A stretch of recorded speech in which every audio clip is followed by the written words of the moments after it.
जिनकी बहादुरी और वफा के किस्से बुलंदियों के निशान कहते हैं, जिनकी बहादुरी और वफा के किस्से बुलंदियों के निशान कहते हैं। हम मोहब्बत भी तो उस मिट्टी से करते हैं जिसे हिंदुस्तान कहते हैं। जी हाँ, जय हिंद दोस्तों। आज सशस्त्र सेना झंडा दिवस के मौके पर आप सभी का स्वागतम, अभिनंदनम। और 7 दिसंबर को हम हर साल सशस्त्र सेना झंडा दिवस मनाते हैं। क्यों मनाते हैं, क्या खास वजह होती है, आज उन्हीं वजहों पर चर्चा करने के लिए भारतीय सशस्त्र सेना से दो ऐसे लोगों को, दो ऐसी शख्सियत को हमने मंच पर आमंत्रित किया है जिन्हें आप अलग अलग नामों से तो जानते हैं, लेकिन साथ ही साथ मैं आपको ये बता दूं, वीरता और पराक्रम और शौर्य यदि इसका पर्याय भारतीय सेना को कहा जाए तो गलत नहीं होगा। जी हाँ, इस फहरिस्त में सबसे पहले हम बुलाना चाहेंगे 40 वर्षों तक भारतीय सेना में अपनी सेवाएं दे चुके कर्नल योगेंद्र कुमार माथुर जी का। योगेंद्र सर, आपका स्टूडियो में बहुत बहुत स्वागत है। बहुत बहुत धन्यवाद। और साथ ही साथ एक और ऐसी शख्सियत जो भी कर्नल रहे और वैसे ही देश सेवा के लिए हमेशा तत्पर रहे, कर्नल शांतनु तोमर जी, आपका भी स्टूडियो में बहुत बहुत स्वागत है।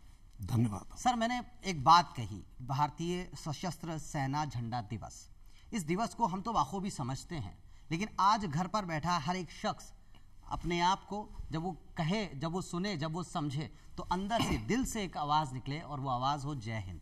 तो क्यों ना सर, जय हिंद के साथ ही इस प्रोग्राम का आगाज़ किया जाए और सबसे पहले ये जाना जाए कि भारतीय सशस्त्र सेना झंडा दिवस क्यों मनाया जाता है, कैसे मनाया जाता है और क्या इसकी वजह होती है। सर, आपसे जानना चाहेंगे पहले। जी, इसके बारे में बताने से पहले मैं 2 शब्द अपने बारे में बताना चाहूँगा। जी सर। मैं 2nd जनरेशन फौजी हूँ। मेरे पिताजी 1963 में कमीशन हुए थे, 30 साल सेवा की उन्होंने। 1992 में मैं कमीशन हुआ, 30 साल मैंने भी सेवा की।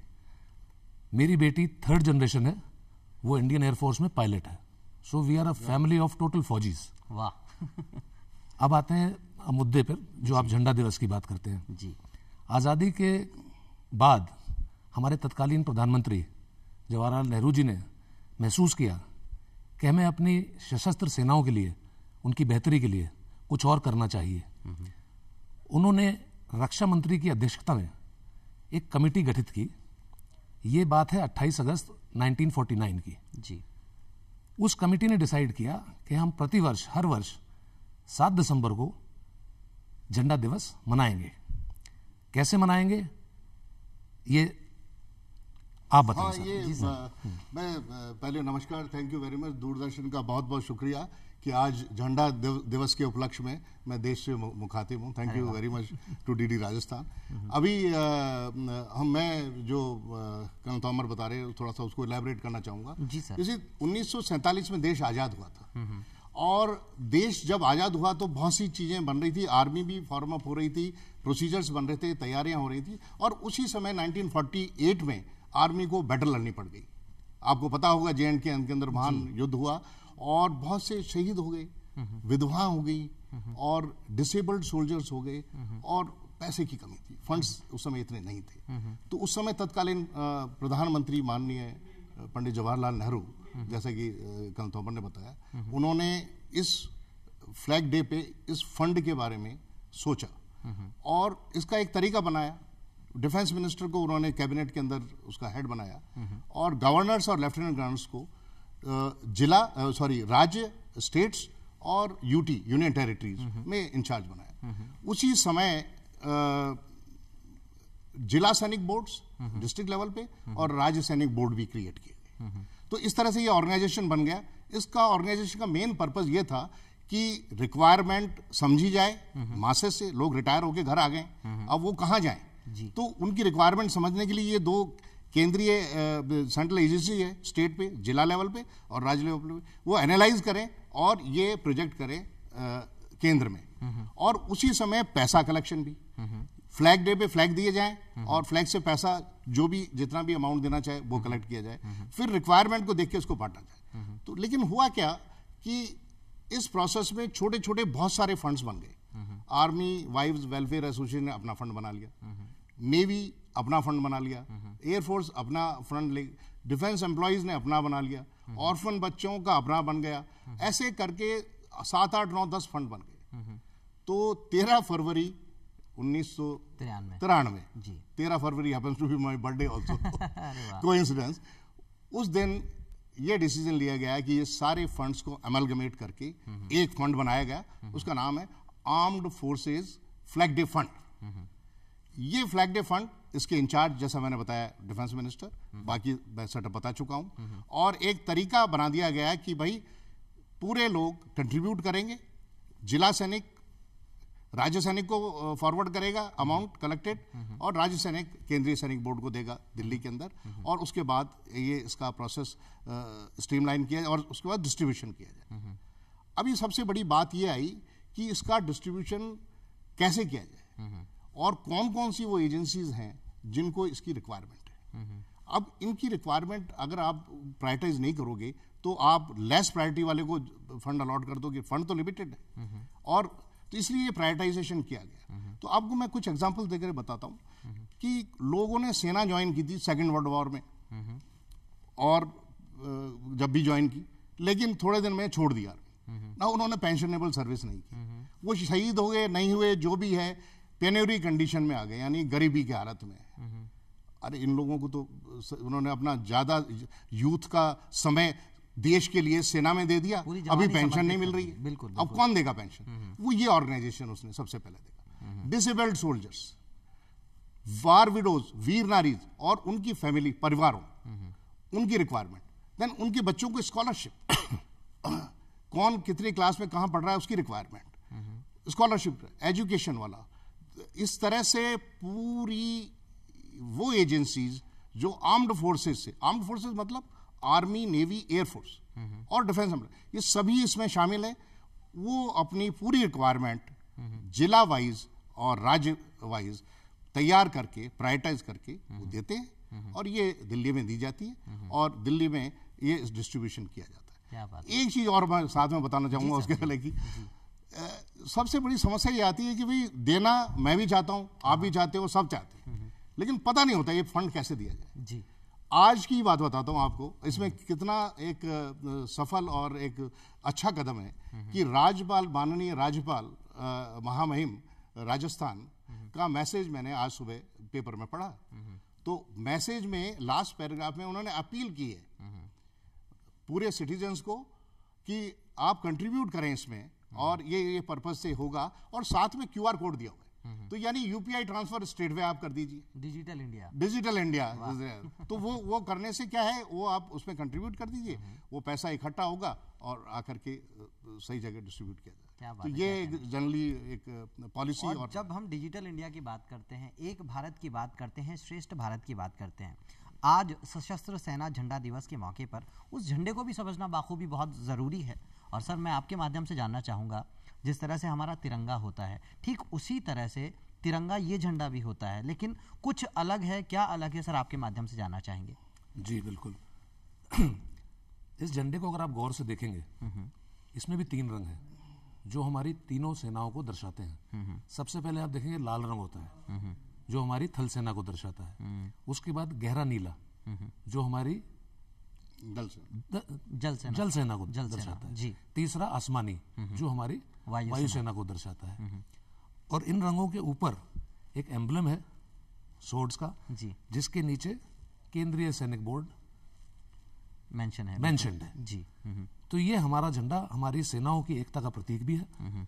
और जब हम इसको आम जनता के बीच में लेके जाते हैं तो मुझे ऐसा लगता है, मैं जब फौज में नहीं आया था, ये तो कब से मनाया जा रहा है, इसके लिए हम कुछ कंट्रीब्यूट करते हैं तो एक गर्व भी महसूस होता है कि हम भी अपनी सेना के लिए कुछ एज अ सिविलियन हम भी कुछ योगदान कर रहे हैं उनके वेलफेयर के लिए। और इससे बड़ी बात हो नहीं सकती। जी। वो जो कहते हैं ना सर, मोहब्बत के रिश्ते की बात की जाए तो ये एक तरफा नहीं, 2 तरफा होता है। अगर सियाचिन की कपकपा देने वाली ठंड में, या यूं कहें कि जैसलमेर की झुलसा देने वाली गर्मी में कोई हमारी रक्षा के लिए खड़ा है, तो कुछ जिम्मेदारी तो हमारी भी बनती है। थोड़ा सा जिम्मा तो हमें भी उठाना चाहिए, उन्हें प्रेज भी करना चाहिए, उनका सम्मान भी करना चाहिए, और साथ ही साथ फाइनेंशियली जितना अगर हम कंट्रीब्यूट कर सकें वो कंट्रीब्यूशन भी करना चाहिए। सर, बहरहाल मैं आपसे जानना चाहूँगा, आप खुद सेना में रहें, और क्या बाखूबी जिस तरह के एक्सपीरियंसेस ऑफ द कैमरा आपने मुझे बताया, वाकई में एक एक्सपीरियंस जो है बहुत अपने आप में बड़ा नज़र आता है। लेकिन कहते हैं ना sir, once a soldier always a soldier, जैसा कि आपकी बातों के माध्यम से ही मैंने जाना। सर, मैं यहाँ ये जानना चाहूँगा, जब आप सोल्जर बनने के लिए अपने आप को तैयार करते हैं, या उसे तैनाती तो बहुत बात की बात है, तैयारी सबसे पहले होती है। उस तैयारी के दौरान फिजिकली, मेंटली या यूं कहें शारीरिक रूप से, मानसिक रूप से अपने आप को तैयार करना, वो कितना मुश्किल होता है, शांतनु सर आपके माध्यम से जानेंगे पहले। जी देखिए, जैसा कि आपने कहा, एक तो मोटिवेशन होती है जी कि आप फौज में क्यों जाना चाहते हैं। मेरे पास थी। कुछ लोग हमें देख के मोटिवेट होते हैं, हम अपने पिताजी को देख के मोटिवेट हुए। वो 1963 कमीशन है, उन्होंने 65 की लड़ाई भी देखी, 71 की भी देखी। उनसे हम लोगों की वीरता की कहानियां सुनते थे। तो मैं बता रहा हूं, जिसे हम अंग्रेजी में कहते हैं गूज बम्प्स, यानी कि इस समय भी बोलते हुए मेरे दिख रहा है, रोंगटे खड़े हो रहे हैं। मुझे खुद को महसूस भी हो रहा है। ठीक, मैं तो हाईली मोटिवेटेड था जी। तो मैं फौज में आया, मेरे साथ में जितने लोग थे, मैं उन्हें, जो अपने पिताजी मुझे कहानी सुनाते थे जी। मैं उनको सुनाता था। तो मेरे साथ के क्लास के हम 8 लड़के एक ही साथ फौज में आए। वाह। ठीक है, अब मेरे द्वारा मैं फौज में आया, देखा देखी, मेरी बेटी ने भी फौज देखी, पर उसने कहा कुछ मेरे से बेहतर करना चाहती है। उसने कहा मैं उड़ना चाहती हूँ। वाह।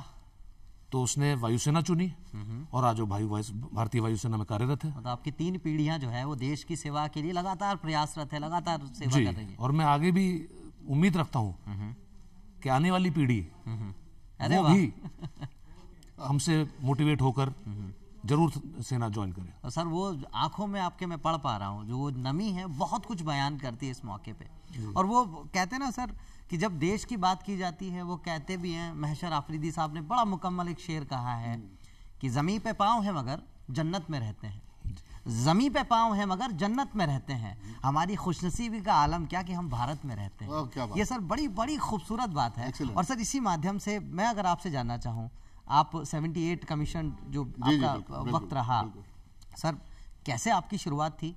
और चूंकि वो होता है ना सर कि तैयारी के साथ साथ बहुत कुछ चुनौतियां शुरुआती दौर में देखने को मिलती है और फिर वही चुनौतियां बढ़ती चली जाती हैं और नज़र आती हैं जब आप फोर्सेस में होते हैं, सेवाएं देते हैं उस समय। सर उन चुनौतियों के बारे में थोड़ा सा हम आपसे जानना चाहेंगे। देखिए ऐसा है, अगर मैं अपने बारे में बात करूं, पतला दुबला 48 किलो का लड़का, स्पोर्ट्समैन भी नहीं रहा और तोमर साहब की तरह लकी भी ये नहीं थे कि सेकंड जनरेशन की एक एग्जांपल सामने मोटिवेशन, तो खुद को मोटिवेशन क्रिएट करना पड़ता है। अरे वाह। पिताजी अध्यापक थे और वो ये चाहते थे कि कुछ भी करो लेकिन कोई ऐसा काम करो जिससे क्या कहते हैं नाम हो, खुद का भी देश का भी, मतलब वो इस तरह से जज्बा था। तो मैं देखता था कि वो एनसीसी कुछ परेड्स होती थी, उसमें वो पतली कमर वाले बांके जवान, तो मैं उनकी तरफ अट्रैक्ट होता था। यार क्या ऐसा हो सकता है कि मैं भी इसी तरह की वर्दी पहन सकूं? मुझे नहीं पता था कि ऑफिसर क्या है, जवान क्या है, वो वर्दी ने मेरे को अट्रैक्ट किया। और वर्दी को अट्रैक्ट होते ही मैंने एनसीसी ज्वाइन कर ली और फर्स्ट राज बटालियन एनसीसी, जो ये यहाँ पे जयपुर में ही है। और मैं सांभर में, मेरे पिताजी अध्यापक थे, तो 3 साल जूनियर डिवीजन और उसके बाद बाकी साल सीनियर डिवीजन में करके सी सर्टिफिकेट पास किया। और सी सर्टिफिकेट पास ए ग्रेडिंग से अगर आप करें तो आपको एक मौका मिल जाता है कि आप सर्विसेज सिलेक्शन बोर्ड इंटरव्यू के लिए डायरेक्टली जा सकते हैं। वाह। तो ये एक बूस्ट था हमारे जैसे एवरेज लड़के के लिए, जो कि फर्स्ट डिविजनर नहीं है, मीडियोकर है, लेकिन जज्बा है अंदर, जज्बा बहुत स्ट्रांग है, लेकिन एकेडमिक पावर इतनी नहीं है कि आप 5 लाख लोगों में compete करके टॉप पे आ जाओ, नहीं आ सकते। तो एनसीसी ने एक मौका दिया और हम एसएसबी के लिए गए। और एसएसबी के लिए जब हम गए तो वहां पे 50 लोग आते हैं पहले दिन सिलेक्शन में, 25 पहले दिन ही आउट हो जाते हैं, कॉन्फ्रेंस आउट बोलते, सॉरी कौन सा आउट होता है वो, स्क्रीनिंग आउट हो जाते हैं। बाकी 25 का सिलेक्शन होता है, उसमें से 1 या 2 या ज्यादा 3 लोग सेलेक्ट होते हैं। ये रिकॉर्ड है, ये सर्विसेज सिलेक्शन बोर्ड का सिलेक्शन सिस्टम है। तो वो जो 25 बच गए, उसमें मैंने अपने आप को एनालाइज किया, तो मैंने कहा देखो हिंदी मीडियम वाला है और एक्सप्रेशन भी इतना जबरदस्त नहीं है, बॉडी तो वही 48 किलो वाली है, तो अगर इसमें से 17-18 लोग सेलेक्ट होंगे तब जाकर के तुम्हारा, मतलब lack of confidence totally, sportsman भी नहीं। तो सिलेक्शन चलता रहा, हो गया। लास्ट में वो रिजल्ट आया तो वो 2 नाम अनाउंस कर गए, 2 नंबर चेस्ट नंबर से दिया जाता है। तो मुझे मालूम है क्या अजहर जी, ये आपने याद दिलाया तो मुझे बड़ी अजीब सिचुएशन या मेंटल सिचुएशन बताता हूँ अपनी। मुझे लगा कि सब सेलेक्ट हो गए, हम 2 ही रिजेक्ट हो गए। मुझे अपने ऊपर 1% कॉन्फिडेंस नहीं था कि मैं सेलेक्ट हो जाऊंगा। फिर सामान वहां पे सिलेक्शन वालों का अलग हो जाता है, रिजेक्शन वाले बस में बैठते हैं। तो मैं बस की तरफ जाने लगा जब लोगों ने कहा अरे नहीं भैया आप सेलेक्ट हो चुके हो। वाह, क्या आलम था, जैसे किसी तपस्वी को अमृत मिल गया हो। वाह वाह वाह वाह वाह। और लाइफ का बिना मांगे, या मांगा तो था लेकिन इतनी उम्मीद नहीं थी, इस तरह से वो एक लॉटरी सी खुल गई। और वो दिन था, उस जज्बे को असली परिभाषा मिल गई मेरे ख्याल से। बिल्कुल, उस जज्बे को असली मकसद मिल गया। और हंसी मजाक में खेलते खेलते और 40 साल गुजर गए।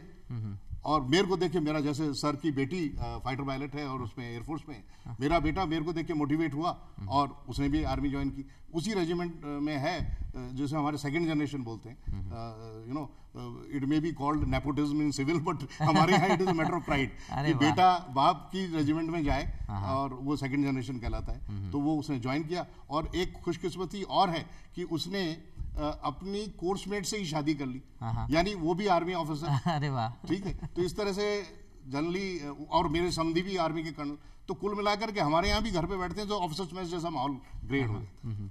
क्या कहना है सर, क्या खूबसूरत ये बातचीत का सिलसिला चल पड़ा है। सर आपने अमृत का जिक्र यहाँ पे किया है, आज़ादी का अमृत महोत्सव हमने मनाया, 75 वर्ष पूरे हुए। ठीक आज भी जब हम देखते हैं 7 दिसंबर, और ये कहीं ना कहीं रिकॉल होता है, जहन में आता है 75वां जो सशस्त्र सेना झंडा दिवस मनाया जा रहा है। अमृत काल की अपने आप में कहानी अपने आप में बयान करते हैं। सर क्या कहना चाहिए? मैं अगर अमृत काल के बारे में बात करता हूँ, उसके पहले मेरे को एक बहुत इंपॉर्टेंट चीज देश को क्लैरिफाई करनी है। जी सर। डीडी राजस्थान के माध्यम से। जी सर। हर एक को ये समझना चाहिए, this is attitude of gratitude from country to the army, armed forces. वाह। Attitude of gratitude from country to the armed forces. धन्यवाद देश ने कहना है और धन्यवाद आर्म्ड फोर्सेस ने रिसीव करना है। फाइनेंशियल हेल्प देश ने करनी है, फाइनेंशियल हेल्प आर्म्ड फोर्सेस ने रिसीव करनी है और उसको यूटिलाइज करना है। दिस एटीट्यूड, अरे भाई जिसने आर्मी जज्बे से ज्वाइन की है उसने अपनी सेवा दी है। सेवा देते देते या जिंदा है तो ये किस्मत है, डिसेबल हो गया ऑपरेशन लड़ते लड़ते तो भी किस्मत है कि जिंदा है, बाकी चल रहे हैं। और शहीद हो गया, उसने अपना सुप्रीम सैक्रिफाइस दे दिया है देश के लिए। इससे ज्यादा और वो क्या कर सकता है? तो इसको, जज्बे को, इस सैक्रिफाइस को देश रिकॉग्नाइज करे और थैंक्स बोले उस परिवार को, उस शहीद को और उस डिसेबल्ड आदमी को और उस सिपाही को जिसने ये किया है। इतना ही बहुत है। वाह। ये उसको एक इनर मोटिवेशन देगा। और आज सब सुख शांति से अपने घर पे अगर आराम कर रहे हैं और बैठे हैं, तो ये बात ध्यान में है कि वो सिपाही खड़ा है सरहद पे और उसको ये विश्वास है कि अगर मैं नहीं भी रहा तो देश सुरक्षा के लिए तैयार है, मेरे परिवार का ध्यान रखेगा, तो दुगने जज्बे से काम करेगा और करेगा। ये मेरी अपील भी है और मेरी रिक्वेस्ट भी है कि इस फ्लैग डे को उस पॉइंट ऑफ व्यू से समझा। क्या कहना है सर? दूसरी बात एक मैं बताना चाह रहा हूं जी। फ्लैग डे शुरू होता है और फ्लैग डे शाम को खत्म होता है। बहुत से लोगों को पता भी नहीं लगता ये फ्लैग डे क्या। एक तो ये पता नहीं लगता कि ये फ्लैग डे किसका है, कौन है। एक तो ये बात क्लैरिफाई हो। दूसरा, ये फ्लैग डे पीरियड होना चाहिए जी, 1 वीक, 10 डेज, 1 मंथ, और एक लहर सी चलनी चाहिए। मुझे याद है जब स्कूल वगैरह में थे तो जब फ्लैग डे आता था, वो एक देश वतन परस्ती के गाने, वो आपको मैंने शायद ऑफ द कैमरा बताया था कि ए मेरे वतन के लोगों, जरा आंख में भर लो पानी, वो शहीद हुए हैं उनकी जरा याद करो कुर्बानी। वो शहीद हुए हैं उनकी जरा याद करो कुर्बानी is the sole purpose of this flag day. ये लता मंगेशकर ने तत्कालीन प्रधानमंत्री जवाहरलाल नेहरू के साथ जब गाया था तो उनकी आंखें नम हो गई थी। ये कहानी, इतिहास है। तो ये जज्बा अगर हम सब में आ जाएगा तो ये जो फंड है ये बढ़ेगा डायमेंशन में, और जितने लोग इनके नीडी या रिक्वायर्ड हैं उनकी कंडीशन बेटर हो जाएगी। और इसके अलावा एक चीज है, फ्लैग डे का क्या, फ्लैग डे तो ठीक है, वो तो कर दिया आपने। पूरे देश में अगर आप ये रियलाइज करते हैं कि आर्मी कुछ एक्स्ट्रा कर रही है, जैसे मैं भी जब मैंने आर्मी ज्वाइन की उसके पहले मेरे 2000 रुपए पर मंथ की तनख्वाह थी और मैं मेडिकल रिप्रेजेंटेटिव था 76 के अंदर। मैंने वहां से रिजाइन करके ज्वाइन किया आर्मी जब मेरे को 600 रुपए या 800 रुपए उस समय मेरी पहले महीने की तनख्वाह थी। छोड़ दिया, पैसे का कोई वो नहीं है, वो नहीं सकता। पैरा क्राइटेरिया यही की है, जज्बे के सामने नहीं हो सकता कि ये यूनिफॉर्म पहनी है, ये यूनिफॉर्म पहन करके नौकरी करनी है, जैसा भी है ये करना है, और वो ज्वाइन करनी है, तो वो ज्वाइन करके वो बिल्कुल सर। और जिस शौर्य पराक्रम की बात आप कर रहे हैं, जिस शौर्य पराक्रम वीरता के पर्याय होने की बात आप करते हैं, जब जीवन तो 2 उदाहरण मुझे देखने को मिलते हैं तो बड़े दिल खुश हो जाता है सर। इस मौके पे शांतनु सर आपसे भी एक बार फिर से मैं जानना चाहूँगा, जिस अमृतकाल की बात की जाती है, जिस अमृत महोत्सव की बात की जाती है सर, उस बात को यदि मुकम्मल किया जाए तो क्या कहना चाहेंगे आप? क्या है अमृत, या अमृतकाल क्या हो सकता है? देखिए, कुछ बातें ऐसी होती है कि आदमी समझता है पर कह नहीं पाता जी। ठीक है, तो मेरा सिर्फ यही कहना है, जैसे कर्नल साहब ने कहा कि इस पर्व को हम इसे पर्व ही कहेंगे। बिल्कुल बिल्कुल। इसको एक तो हमें समझने की जरूरत है और इसको थोड़ा व्यवस्थित करने की जरूरत है जी। ये फंड प्राइमरीली 3 चीजों में काम में लिया जाता है। एक तो जो हमारे विकलांग साथी हैं उनको उनके पुनर्वास में, फिर जो हमारे सर्विंग सोल्जर हैं और उनकी फैमिली हैं उनके वेलफेयर के लिए, और तीसरा जो हमारे शहीद हैं उनके परिवार की देखरेख के लिए। तो जैसा कर्नल साहब ने निवेदन किया, मैं उसी बात को दोहराना चाहूँगा ताकि ये बात दिमाग में बैठे हम लोगों के, कि इस फ्लैग डे को हमें अपना कंट्रीब्यूशन मैक्सिमम जितना भी हम अपनी क्षमता के हिसाब से दे सकते हैं उतना देना चाहिए। उससे जैसे ही फंड बढ़ेगा तो हम अपने जो ये 3 कैटेगरी मैंने आपको बताई इन लोगों की देखभाल और सुव्यवस्थित तरीके से कर पाएंगे।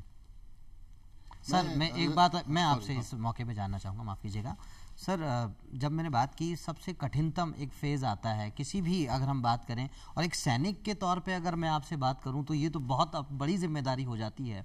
ऐसी ऐसी जगह पोस्टिंग जहां ऑक्सीजन भी उतनी मात्रा में नहीं होती, जहां सांस लेना भी बहुत दूभर हो जाता है, ऐसी जगह पोस्टिंग होती है, जिम्मेदारी होती है देश के लिए, जो हम घर पर आराम से सुकून से बैठ सकें, हमारा जो अपना एक दिनचर्या कह लें या यूं कह लें कि हम अपनी ज़िंदगी को बिल्कुल गाहे बगाहे अच्छे से बिता सकें, इसलिए आप लोग समर्पित होकर सरहद पे खड़े रहते हैं। लेकिन बावजूद उसके सर, आपने मुझसे जिक्र किया था एक बहुत कठिनतम फेज़ एक और होता है। जी। सर उस फेज़ के बारे में मैं आज चाहूँगा कि आज हमारा हर एक दर्शक उस फेज़ को समझे, उस कठिनाई से कम हम उस कठिनाई को महसूस तो नहीं कर सकते लेकिन कोशिश कर सकते हैं। Sir please. अजहर, पिछले 40 साल के अनुभव में मैंने सोचने की कोशिश की कि वो कौन सा टाइम था जहां मुझे ऐसा लगा कि बहुत ही मुश्किल है और मैं अनकंफर्टेबल हूं और नहीं हूं। वो जब शुरू में ट्रेनिंग में गए थे, क्या वो ट्रेनिंग का पीरियड था जब हमको 250-300 किलोमीटर कंटिन्यूस पैदल चलाया जाता था रात भर? नहीं, वो हमारी बॉडी केपेबल, उसको टफ किया, वो फेज डिफिकल्ट नहीं था। फिर हम कमीशन लेकर के आ गए और पीस में, सीआई ऑपरेशंस में, बॉर्डर पे, कारगिल में मैं पोस्टिंग थी 81 में, और जिसको टाइगर हिल बोलते हैं जी। वो टाइगर हिल पे मैंने 2 महीने गुजारे हुए हैं। उस समय उसको कुछ ही और नाम से जाना जाता था। तो वहाँ सब जीरो टेम्परेचर था, -20, 30, और सूर्य नहीं दिखता था एक हफ्ते 10 दिन तक, और वो एक 6x6 का बंकर, वहीं आपने सब काम करना है including your morning schedule, and then you can't come out, just come out and see, एंड वहां से ऑब्जर्व करते रहो, कुछ हरकत दिख जाए तो दिख जाए, नहीं दिखे, फॉग होता है। क्या वो एक बहुत डिफिकल्ट फेज था?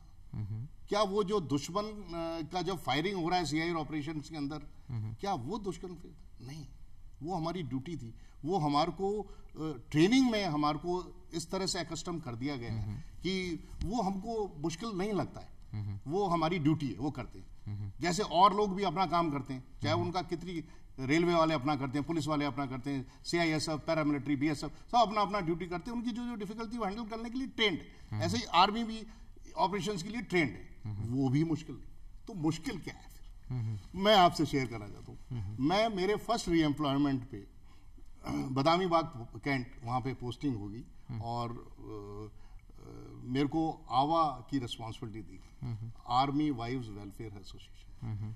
नाउ आवा की रिस्पॉन्सिबिलिटी जनरली आप वहाँ पे सेपरेटेड फैमिलीज रहते हैं जिनके हस्बैंड आगे डिप्लॉयड हैं और वो लड़ाई ऑपरेशंस में, और वो कभी कभी उधर आते हैं। ऐसा इस तरह से वो फैमिलीज़ को लुक आफ्टर करते हैं, बाकी और फैमिलीज़ का देखभाल, उनके बच्चों की एजुकेशन वगैरह, ये जनरली उसकी ड्यूटी में शामिल होता है वो।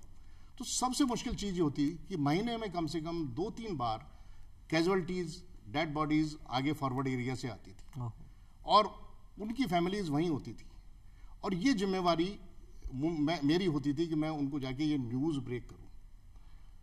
मैं आपको बता नहीं सकता कि मुझे कितनी मुश्किल होती थी वो काम करते हुए। उनके परिवार को रिसीव करना, बॉडी को लाना, बाकी रीथलिंग वगैरह देखते हैं, ये हो करना, फिर उनको भेजना, फिर उनका सेटलमेंट, बाकी वो करना, वो सब ठीक है, वो प्रोसीजरल है। लेकिन जो सबसे पहले जाकर के वो सूचना दी जाती थी, वो खबर देना, और वो खबर देना, की खबर देना इतना दर्दनाक होता था कि वो मेरे को अंदर तक हिला देता। आज भी वो बहुत से चेहरे मेरे दिमाग से जाते हैं। वो हमारे कठिनतम फेज है सर, और मानना पड़ेगा। मुझे लगा कि मेरे 40 साल के सर्विस में अगर कोई सबसे मुश्किल काम मैंने किया है, मैंने वो किया काम। आज उस काम की वजह से, और जो भी मैंने किया, सिचुएशन देखी है, मैं अपील करना चाहता हूं कि देश इस चीज को सीरियसली समझे और हर फौजी की विधवा का रिस्पेक्ट करे, और जिस तरह से भी उसको हेल्प कर सकता है, आपके पड़ोसी पे पता लगाओ, कोई रहता है फौजी, उसके बच्चे को एजुकेशन की तरफ उसको एजुकेट करो, और कोई हेल्प चाहिए रिसेटलमेंट में, इसकी 5 को जॉब चाहिए, उसको मदद करो। इस तरह की आप हेल्प अगर देश करने लगेगा तो जो सेना है, सशस्त्र सेना, उसका मनोबल बहुत ऊंचा हो जाएगा, और आज हमारा देश जो 5वीं इकोनॉमी बन रहा है, सबसे मजबूत राष्ट्र की तरह इमर्ज करेगा। क्या बात है, और निश्चित तौर पे ऐसा होगा। सर, जिस कठिनतम फेज की बात सर से मैंने पूछा, पूरी तैनाती से लेके, तैयारी से लेके तैनाती तक, उसके बाद जब आप रिटायर हुए वहां तक, सबसे कठिनतम फेज सर आपको क्या लगता, आपने क्या महसूस किया? देखिए, आप किसी भी फौजी से पूछेंगे तो वाकया सारे जम्मू और कश्मीर के ही मिलेंगे। अधिकतम फौज हमारी, अधिकांश फौज वहीं पर तैनात है जी।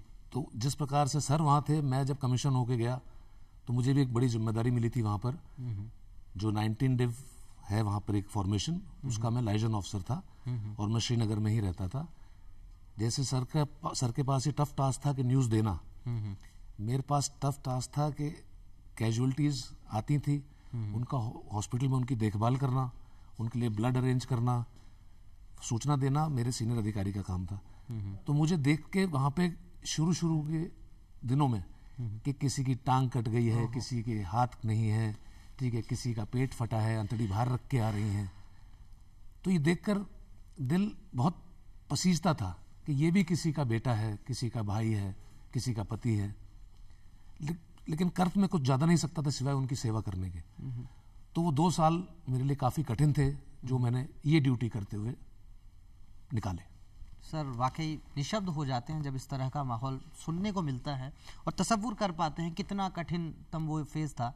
और शायद मैं यूं ही नहीं कह रहा सर, वो कहते हैं ना कि मरकर भी ना जाएगी उल्फत मुझसे मेरे वतन की, मरकर भी ना जाएगी उल्फत मुझसे मेरे वतन की, मेरे कफन से भी तुम्हें खुशबुए वतन आएगी। क्या बात है। तो ये सर, ये हकीकत है, और मेरे ख्याल से जिस तरह की सेवा एक फ़ौजी कर सकते हैं, वैसी सेवा अतुल्य है, सराहनीय तो अपने आप में है ही, लेकिन कोई उसकी तुलना नहीं की जा सकती, अतुल्य है। सर, आज आप दूरदर्शन राजस्थान के इस मंच पे हैं, इस मंच के माध्यम से सीमित शब्दों में अगर कोई संदेश देना चाहें, क्या कहना चाहेंगे सर? मैं ये कहना चाहूँगा कि जैसे फौजी तो वंस फौजी इज ऑलवेज फौजी, तो वो अंदर आर्मी के आ गया तो उसका पूरा जो चाल ढाल सब कुछ वाइल इन सर्विस या आफ्टर रिटायरमेंट वो सेम रहता है।